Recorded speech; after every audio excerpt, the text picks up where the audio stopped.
저는 서울에 살고 있는 30대 후반 여성인데요. 이번에 너무 황당하고도 억울한 뻔한 일을 당하게 되어 항상 사연을 즐겨 듣다 제 사연을 이렇게 한번 보내보고자 마음먹게 되었습니다.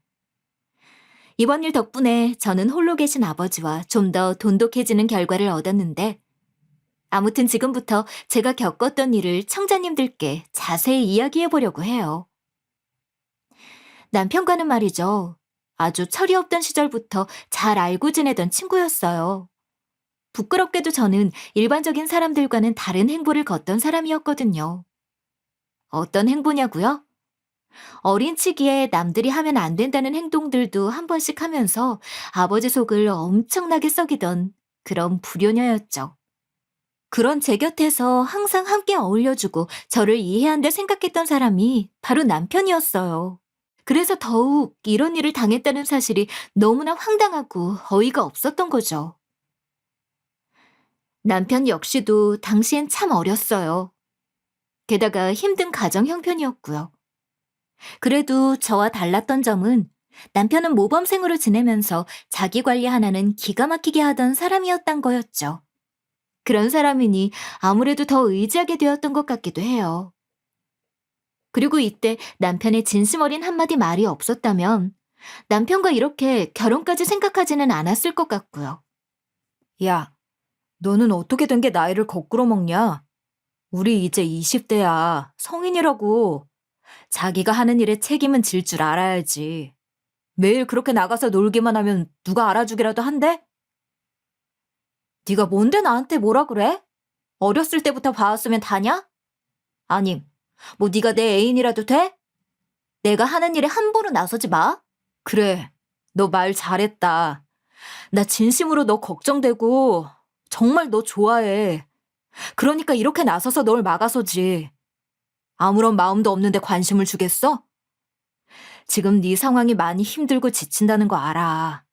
하지만 그래도 집에서 너 하나 바라보고 사는 네 아버지 생각도 좀 해야지.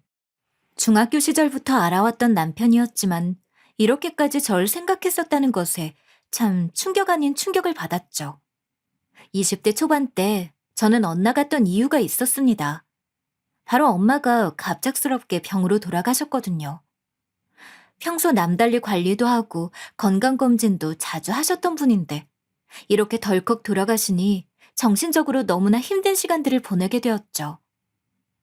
사실 이때도 아버지 도움을 절실히 바라기도 했어요. 하지만 사업을 하시던 아버지는 집에 있을 시간이 많이 없던 사람이었어요. 엄마가 아플 때도 엄마가 돌아가셨을 때도 마찬가지였죠.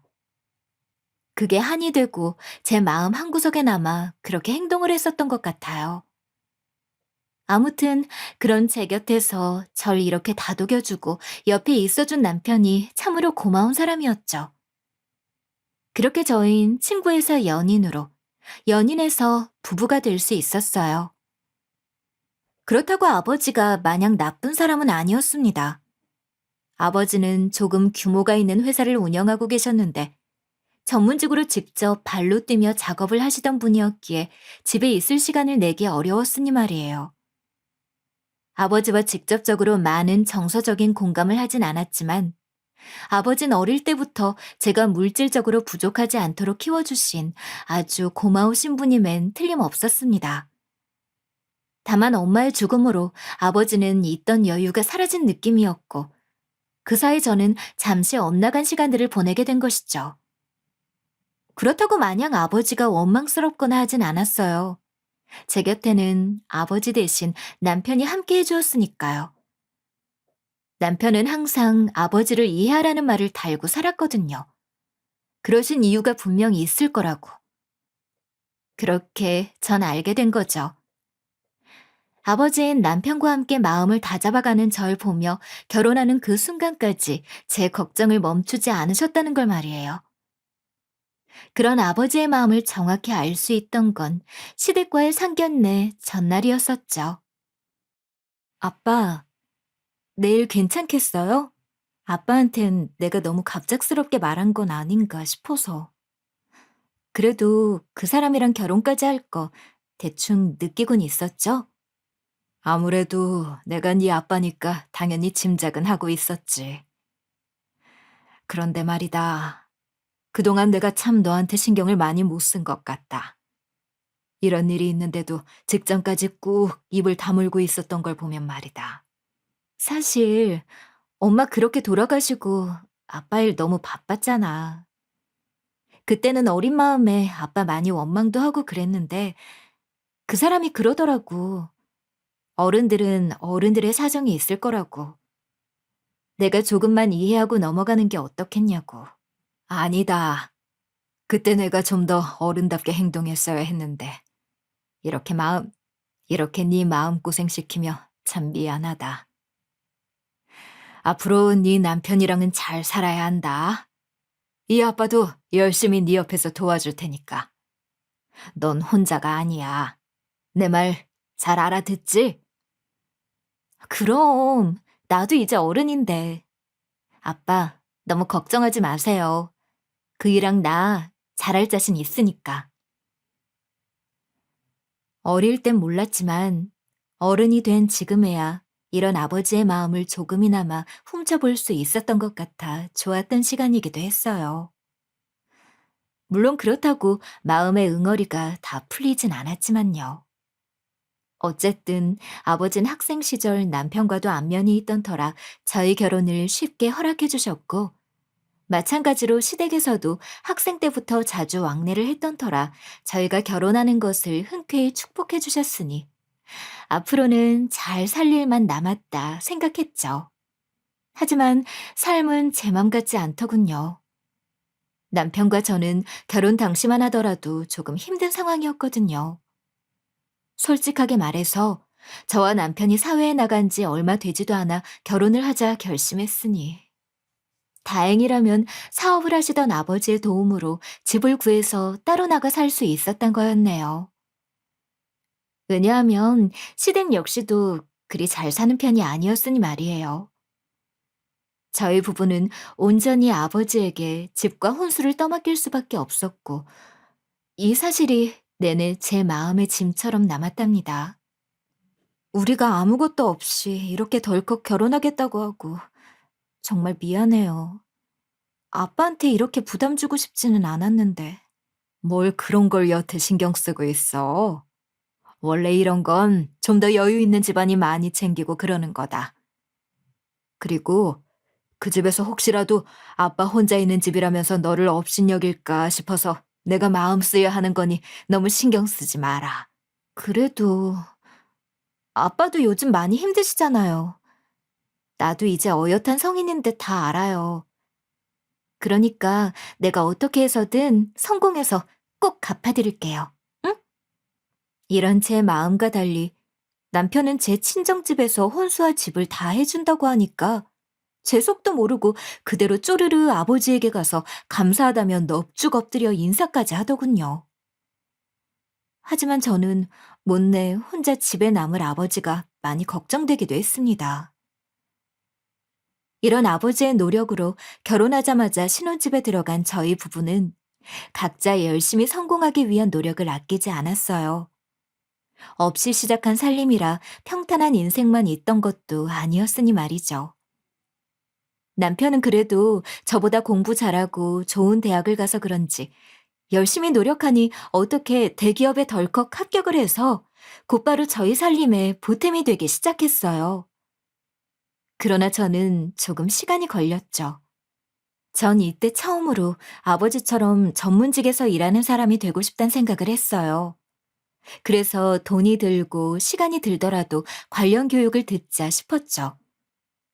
그렇게 제가 선택한 것은 국가에서 금전적 도움을 주는 그런 교육을 듣는 거였어요. 거기서 제가 선택한 길은 프로그램을 개발하는 개발자가 되어 일을 하는 것이었죠. 요새 유망주 직업이기도 했고요. 아무튼 저희 부부는 남들이 보기에도 열심히 살아가려 노력하는 사회 초년생임은 틀림없었죠. 젊은 나이는 저희 부부에겐 가장 좋은 무기이자 버팀목이 되는 수단이기도 했어요. 20대 중후반까지는 아무것도 없이 살았던 저희였지만 지금은 이렇게 서로 어엿한 직장인이 되어 훌륭한 사회 구성원이 될 수 있다는 것에 뿌듯해 살게 되었고요. 하지만 그것도 잠시 직장 생활을 시작하자 조금씩 남편과 사소한 문제가 생기기 시작하더군요. 나 이번에 인센티브도 받았겠다. 이 돈 우리 부모님 줘도 돼? 어차피 거저 들어온 돈이니까. 당신은 어쩜 그렇게 매번 자기 집만 챙길 수 있어? 한 번은 우리 아빠한테 감사 인사라도 해야 하는 거 아니야? 장인어른은 내가 돈 안 줘도 잘만 사시잖아. 그러니까 이 돈은 우리 집에 드리자, 어? 지금 당장 우리가 돈이 필요 있는 일이 뭐가 있어서 이게 아까워서 그래? 우리 누나 이번에 알바도 그만뒀단 말이야. 엄마 아빠 부담이 얼마나 크시겠냐? 앞서 말했듯이 남편이 참 사람은 좋은데 문제가 바로 가족들의 부탁을 거절하지 못하는 사람이었다는 것이었죠. 이때만 하더라도 약간 넉넉지 않은 수익이었기에 바로 생활비 보태는 것도 그렇게 만만한 시기가 아니었거든요. 그런 제 마음도 모르고 남편은 사회초년생 시절부터 꾸준히 어렵다, 어렵다 말하는 시댁을 돕겠다며 돈을 보내기 시작했죠. 그런데 말이에요. 그 돈이 결코 적지 않았어요. 남들 다 깜짝 놀랄 정도였거든요.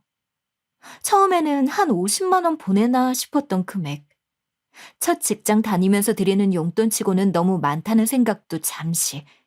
남편이 회사를 다니는 기간이 한 달씩 쌓일 때마다 점점 늘어나기 시작하더군요. 그러다 남편이 1년 차가 되던 해는 100만 원이라는 큰 금액을 요구하는 시댁. 이쯤 되니 이게 맞나 싶더라고요. 여보, 아무리 그래도 당신이랑 내가 버는 살림에 100만 원은 너무 큰 돈 아니야? 월에 100만 원씩 당신 시댁에 보내면 우린 언제 돈 모으고 언제 살림 늘리고 해? 그냥 저번처럼 50만 원씩 보내드린다고 해. 어머님, 아버님도 충분히 이해하실 거 아니야. 당신은 무슨 우리 집이 매번 돈 받아가는 그런 곳인 줄 알아? 연로하신 부모님이 벌어봤자 얼마 벌지도 못하시니까 내가 거들어 드리는 거지. 게다가 아직 우리 누나 취업도 못했어. 그런 사람이 집에서 무기력하게 지내는 게 마음 아프다는데 어떻게 내가 드리는 돈을 줄여야겠다 말하겠어? 그래도 이건 아니지 않아? 솔직히 말해서 당신 돈 그렇게 집에 보내는 거 보면서 나도 우리 친정에 보탬 좀 되고 싶은 마음 들어. 그런데도 어떻게 꾹 참고 남은 돈으로 이렇게 살림 꾸려가고 있잖아. 그럼 당신이 한 발 양보할 줄도 알아야지. 너 진짜 너무한다. 그래도 당신 집은 여유라도 있잖아. 우리 신혼집 해주신 것도 장인어른이고 사업도 하시는 분이 돈이 뭐가 급해서? 설마 너한테 용돈 달라 말을 하기라도 해? 그럼 장인어른이 너무하신 거지. 당신 말을 너무 심하게 하는 거 아니야? 그리고 내 말은 당신처럼 나도 집에 효도하고 싶다는 말이야. 당신 부모만 부모가 아니잖아. 우리 아빠 안 그래도 혼자 지내는데 내가 얼마나 걱정되겠어? 그러니까 당신도 너무 당신 가족들 생각만 하지 말고 일단 적정선을 찾아서 보내는 돈 딱 고정시키자. 우리 아직 사회 나온 지 얼마 되지도 않은 새내기들이라고. 앞날 생각해야지. 제 말에 남편은 입을 삐죽 내밀면서 투덜거렸지만 그런 남편의 태도가 더 너무하다 싶은 건 저도 마찬가지였습니다. 제 친정에는 주는 것 하나 없이 빠듯하게 돈을 굴리며 살아가는 처지에 시댁에만 100만 원씩 보내는 건 뭔가 부당하다 싶었거든요. 하려면 반반 하던가 하는 게 당연하다 생각했죠. 남편은 못내 제 말에 고개를 끄덕이고 말았지만 저는 그 말을 했던 주말 남편에게 작은 배신감을 느끼는 일을 당했죠.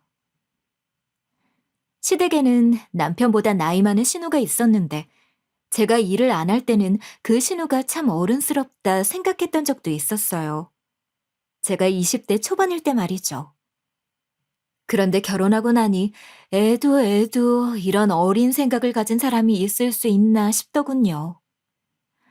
신우는 남편에게 무슨 소리라도 들은 건지 주말이 되자마자 아침부터 저희 신혼집을 찾아와 덜컥 안방문을 열면서 들어오더군요.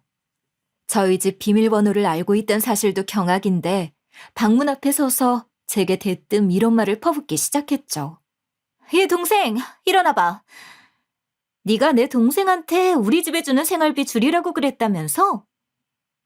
있는 집이 더하다더니 어떻게 그런 말을 할 수 있어? 우리 집은 나는 뭐 먹고 살라고? 갑자기 주말 아침부터 무슨 일이세요? 이렇게 남의 신혼집에 덜컥 찾아와서 큰 소리 내는 거 정말 예의 없는 거 아닌가요? 그리고 현관 비밀번호는 어떻게 알았대? 예의 말아먹은 건 올케지. 어떻게 결혼한 지 2년도 안 돼서 자기 집에 좋은 일 하겠다는 남편 앞길을 그렇게 막을 수 있니? 우리 부모님 귀에 들어가기 전에 내가 먼저 들어서 다행이지. 당장 올케가 말했던 이야기 철회해. 그리고 여기 내 동생 집이기도 해.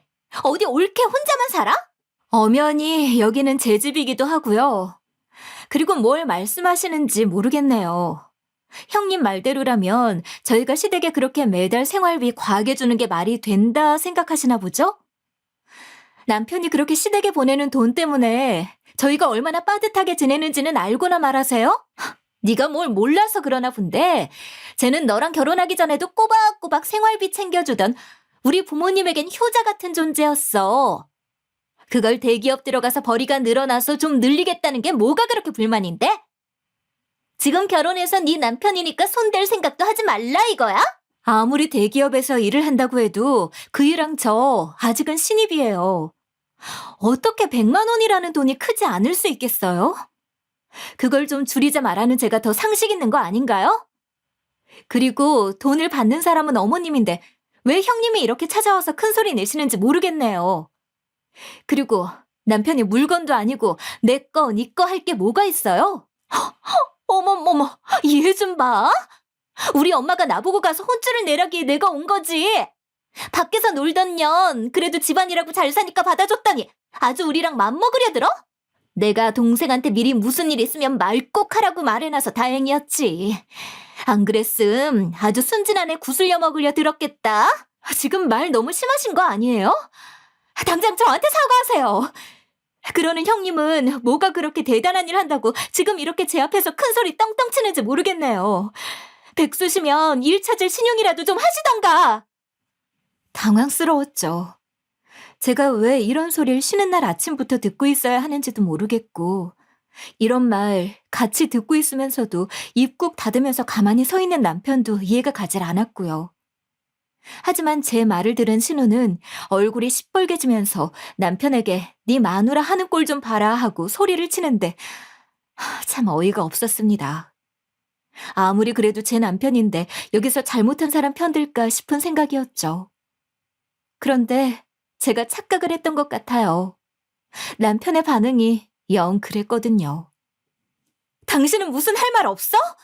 당신 누나란 사람이 이렇게 찾아와서 난동 피우는데 그렇게 조개처럼 입 꾹 닫고만 있을 거야?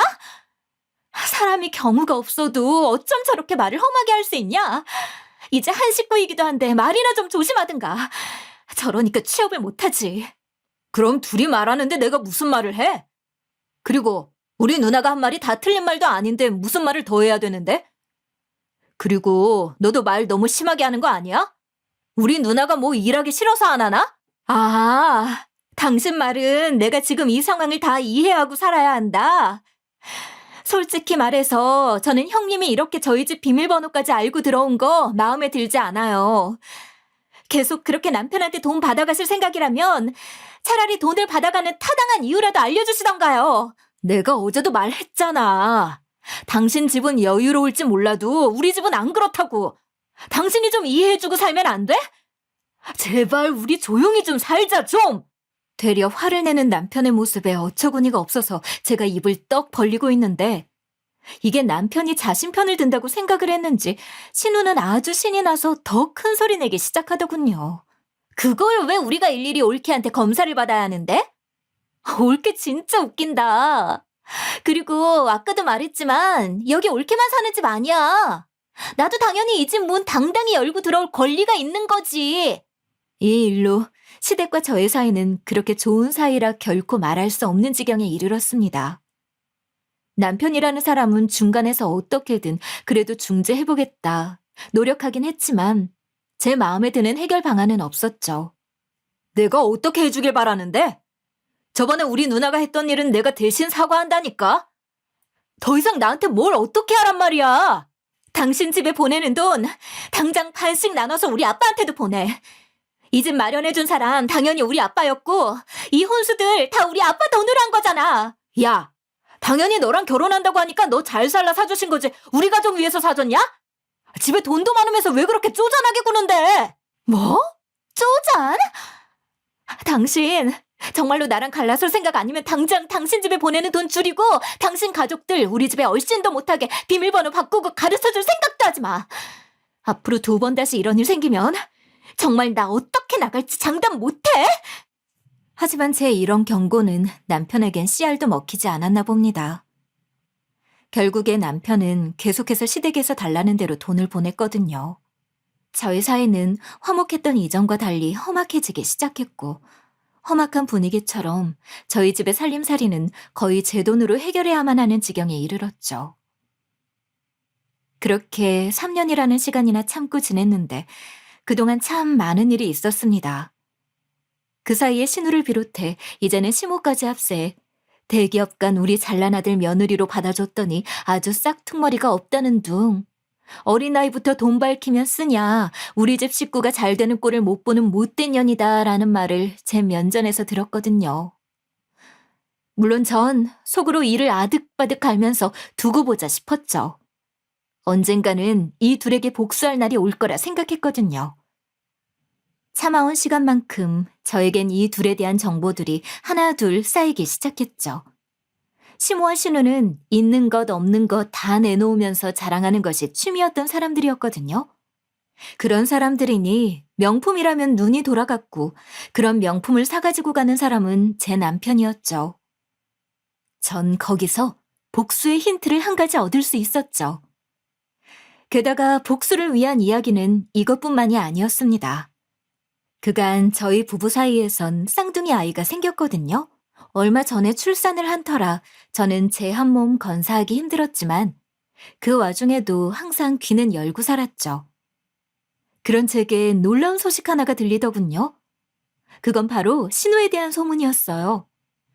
그렇게 이걸 어찌 되갚아줘야 하나 싶던 찰나 좋은 기회 하나가 찾아왔죠. 바로 시댁 식구들과의 외식 자리였습니다. 거기엔 미래 신우의 남편이 될 아주버님이 오는 자리였죠.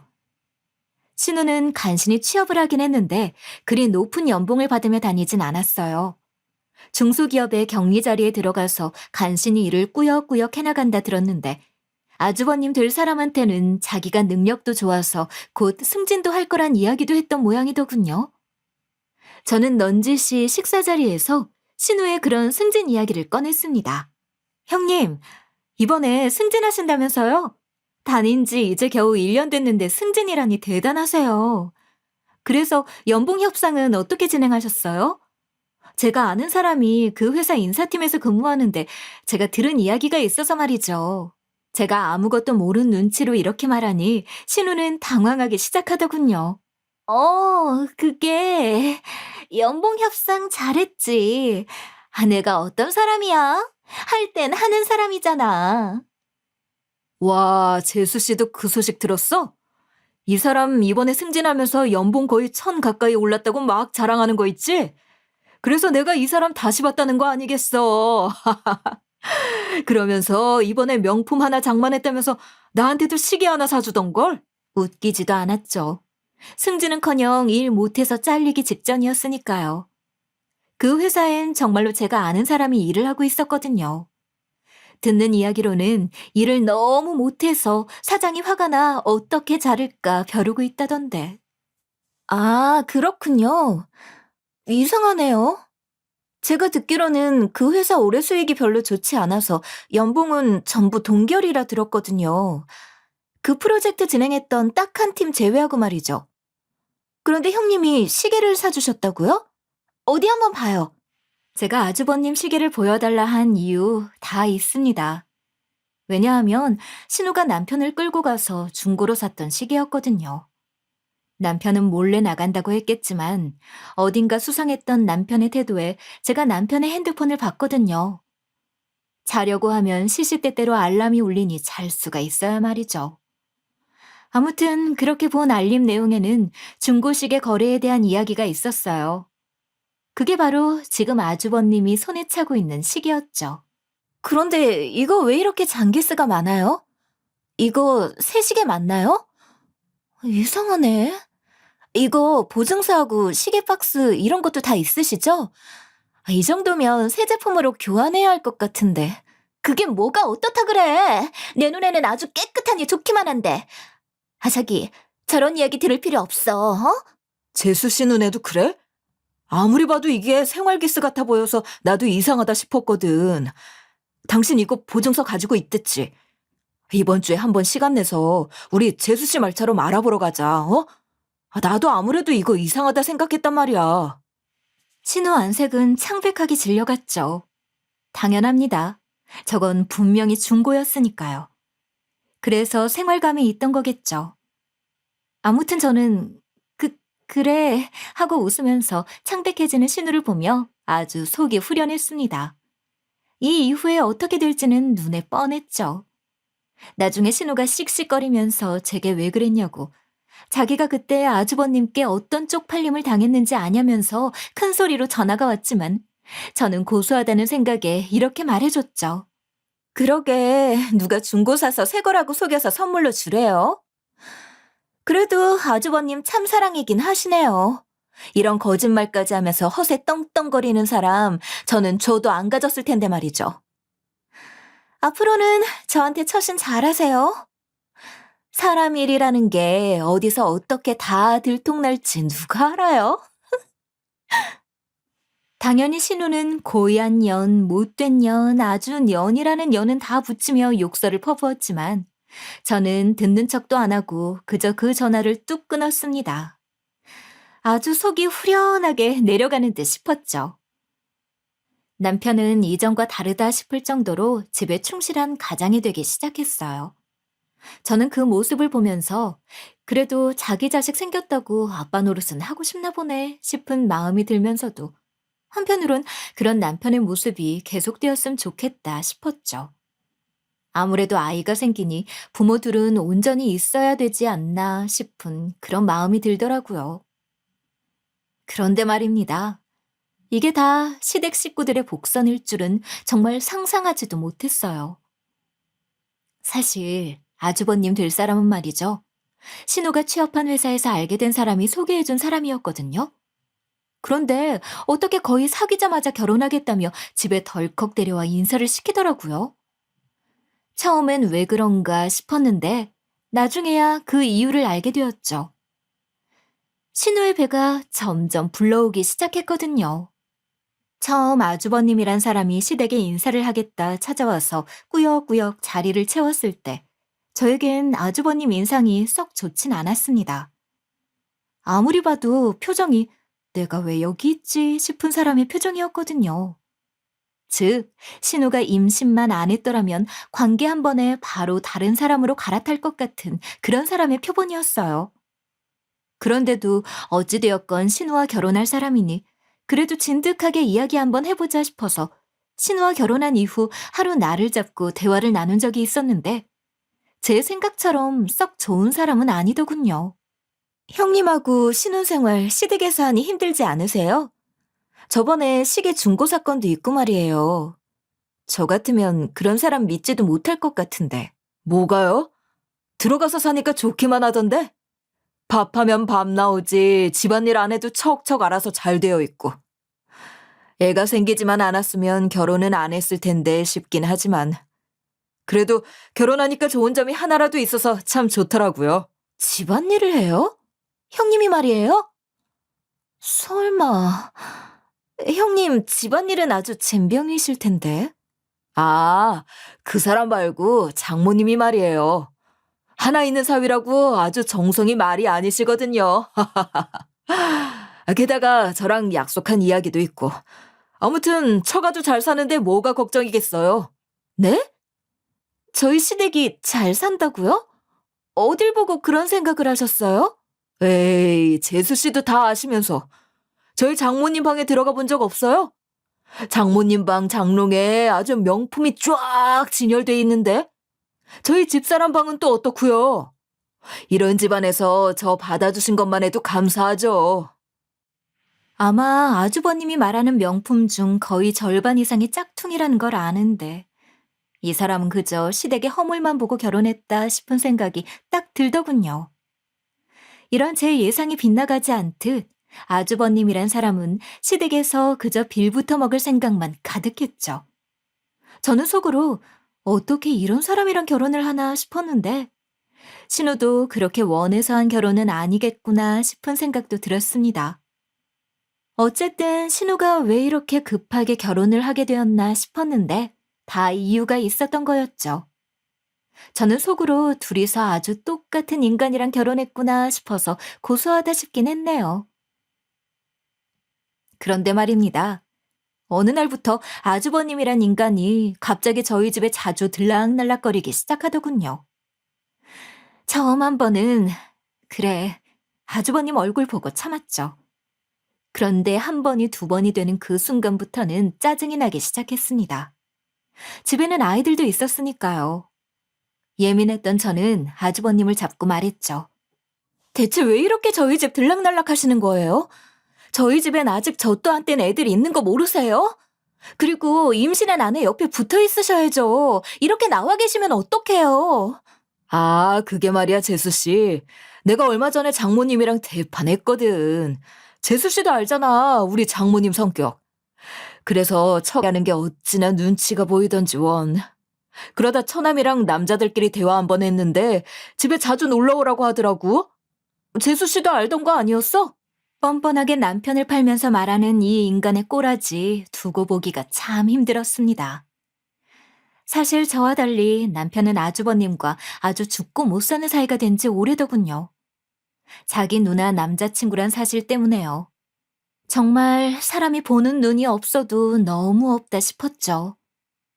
더욱 당황스러운 건 말이에요. 항상 술을 마시면 저희 집에서 꼭 자고 가려고 하는 거예요. 처음에는 그냥 집으로 갔었는데 조금씩 남편과 이야기하는 시간이 점점 늘어나더니 계속 자고 가려고 하는 겁니다. 그러다 무려 일주일에 한 번씩 오던 횟수는 말이죠. 일주일에 두세 번으로 늘기 시작했어요. 더 어이없는 사실은 시모와 싸웠다던 아주버님과 함께 이제는 신우도 임신한 몸을 이끌고 저희 집에 오기 시작하는 겁니다. 제 눈은 갈고리처럼 휘었고 신우를 어이없는 사람 보듯 쳐다봤죠. 그러자 신우가 입을 열더군요. 어머, 옳게. 설마 내가 이러고 왔다고 불편하다 당장 나가라는 거 아니지? 아무리 우리가 사이 좀 나쁘다 해도 어떻게 임신한 사람한테 그러겠어? 안 그래? 여보, 오늘 딱 하루만 봐줘. 매형 놀러 오는데 혼자 집에 있기 심심하고 또 불안하다 하잖아. 당신도 임신해봐서 잘 알잖아. 그 기간에 얼마나 예민해지는지. 그래. 내가 뭐 이 집에 눌러 붙겠다는 것도 아니고 우리 남편 찾아온 거니까. 올케는 그냥 신경 끄고 애들이나 보고 있어. 난 우리 여보 집에 갈 때 같이 갈 테니까. 처음 한 번은 아이 가진 사람이니 봐주자 싶었습니다. 그런데 매번 아주버님과 곁을 지켜서 방문하는 신우를 보니 더 이상 참아 넘기기 어렵더군요. 우리 이렇게 계속 보니까 없던 정도 생기는 것 같지 않아? 올케 나랑 같이 공동 육아 안 할래?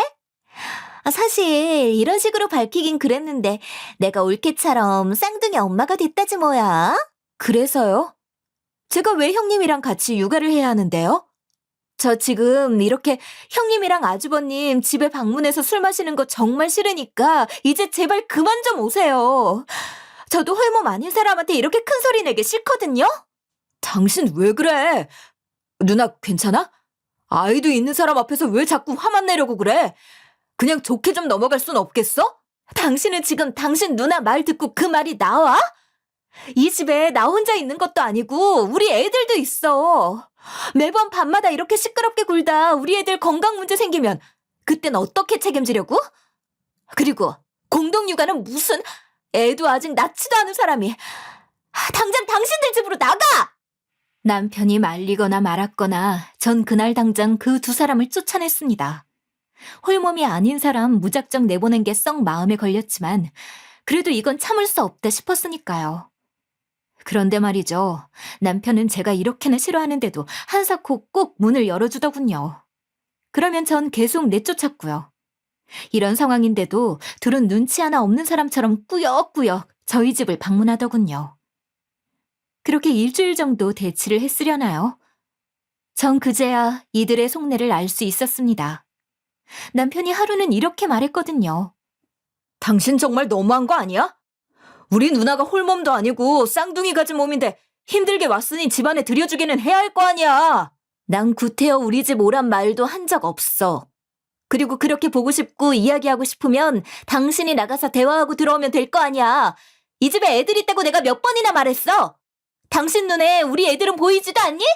우리 누나 지금 정말 힘들다고. 애가 졌단 이유로 이전 직장에서도 잘렸단 말이야. 그게 어떻게 임신 때문이냐?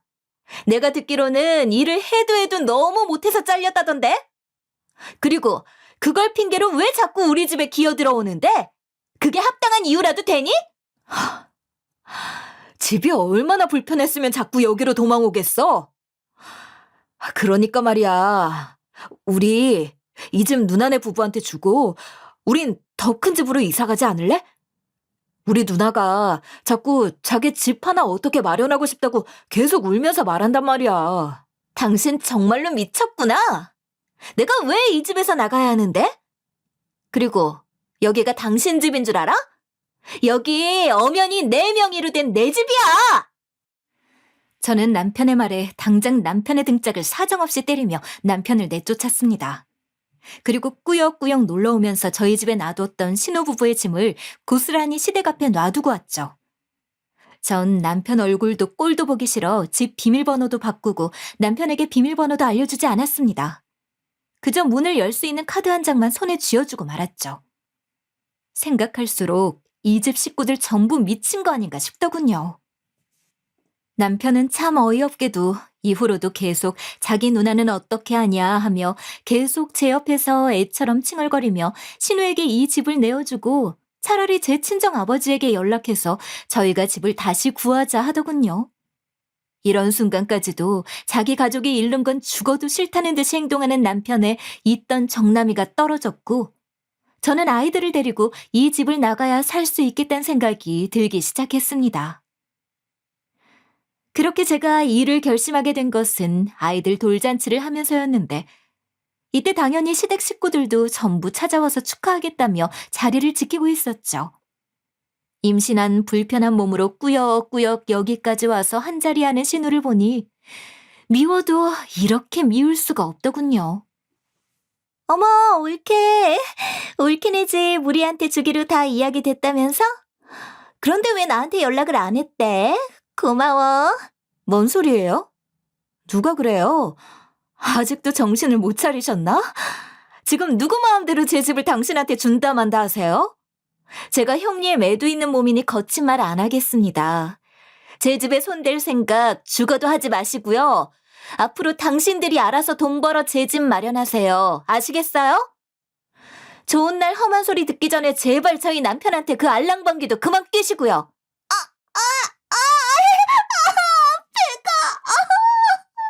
올케가 사람 잡는다. 사람 잡아. 이제 임신했다는 걸 무기로 삼을 생각인지 제가 불편한 소리를 하니 이렇게 아프지도 않은 배를 부여잡고 생쇼를 하는 걸 보니 정말 오만정이 다 떨어지는 것 같더군요. 물론 있던 정도 없었지만요. 게다가 그런 자식을 보듬어 안으려는 시부모도 이젠 더 이상 보고 싶지 않았죠. 너 도대체 뭐라고 했길래 애가 배가 아프다고 난리야? 우리 딸 뱃속에 애들 잘못되면 네가 책임이라도 질 거니? 어머님도 다 알고 계시죠?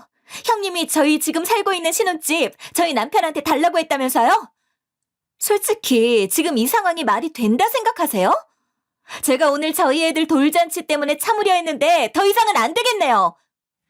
저는 이럴 줄 알고 미리 돌잔치 준비하기 전 준비해둔 영상 하나를 틀어달라 직원에게 신호를 보냈습니다. 저희 시댁 식구들이 남의 눈 의식을 참 많이 하거든요. 그걸 이용해서 이 자리를 빌어 이런 인간들과 연을 끊자 싶었죠.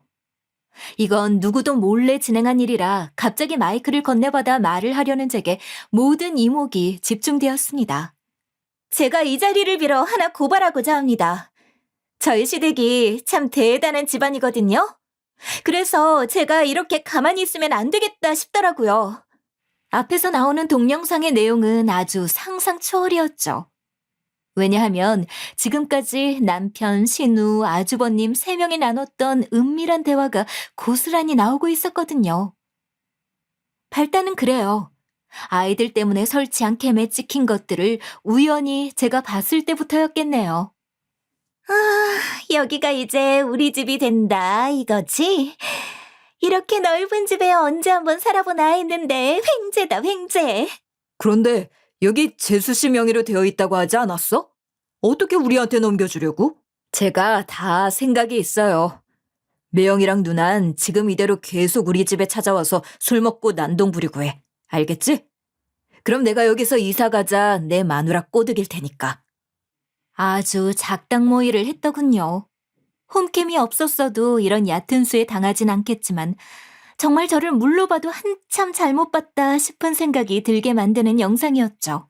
이런 사람들이 바로 저희 시댁 사람들입니다. 아, 이제는 남편하고 이혼할 테니 전 시댁 식구들이 되겠네요. 앞으로도 이 사람들 얼굴 잘 기억해 놓으세요. 지금 여기 있는 사람들한테 언젠간 기생충처럼 빌붙어 살지도 모르니까요. 제 말을 끝으로 영상을 보며 얼굴이 빨개져 있던 시무와 신우가 한 소리 시작하더군요. 네가 이러고도 무사할 줄 알아? 이런 거 함부로 이렇게 대중 앞에 보여주면 명예훼손이다, 명예훼손! 이처럼 미친년 말 듣지 마세요. 저거 다 영상 편집된 내용이니까요. 내가 저런 년을 내 올케라 생각하고 살았다니. 그냥 곱게 집 넘기고 끝내, 이 미친년아! 제가 꺼낸 이혼 얘기에도 꿈쩍 않는 이 둘이 참 대단하더군요. 지금 자기들 입에 들어가는 돈이 누구 때문에 있는 건데 말이죠. 제가 애들 놔두고 정말 이혼하지 않을 거라 생각했던 모양입니다. 그런데 말이에요. 이 상황을 저는 아버지께 이야기한 적이 없거든요. 아버진 벙찐 표정으로 있다. 이내 남편에게 가서 멱살을 잡고 소리를 치더군요. 네가 이러고도 사람이냐? 감히 내 딸 잘 살라고 준 집을 넙죽 삼킬 생각을 해? 내가 너희 집 사람들 가만두나 봐라. 딸, 거기 애들 챙겨서 얼른 집에 가자. 이런 놈들이랑 더 이상 같이 있을 필요도 없다. 전 평생 아버지 입에서 욕이란 단어를 이날 처음 들었습니다. 전 그 길로 아버지를 따라 쌍둥이를 데리고 자리를 피했죠. 쌍둥이를 챙기는 저를 막아서던 시댁이었지만 그 자리엔 제 친구들도 많이 왔었기에 그런 저를 도와줘 어떻게든 아버지와 함께 빠져나올 수 있었습니다.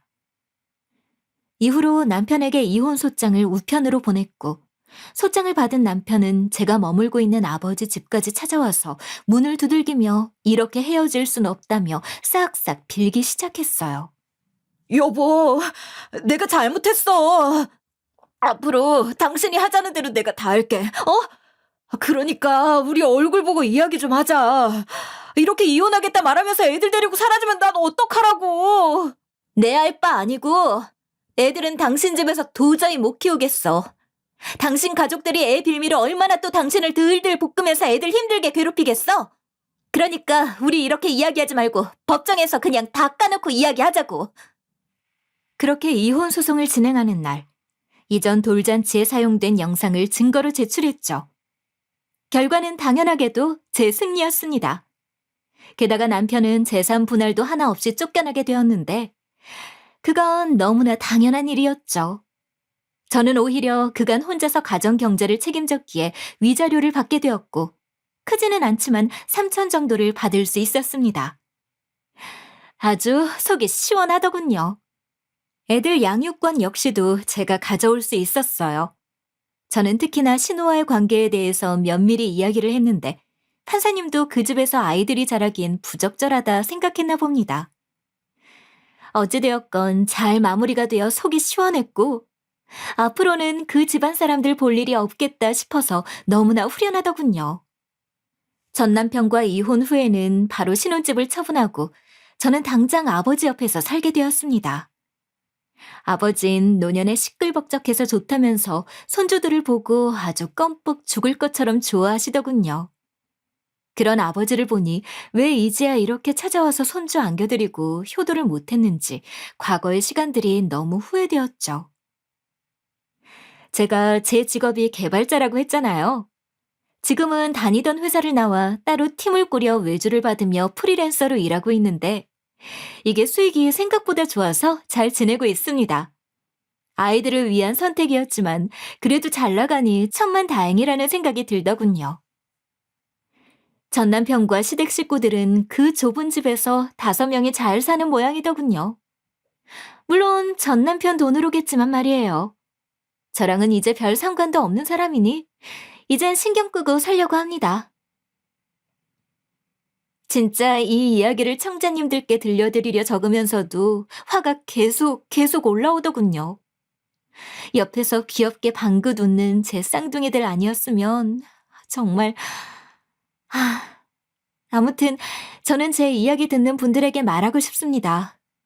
저 같은 상황 경험하시면 절대 참지 말라고요. 저처럼 뭐라도 찾아서 꼭 되갚아주는 그런 삶을 살아라고 말이죠. 저의 사연은 여기까지이고요. 제 긴 사연 들어주셔서 감사합니다.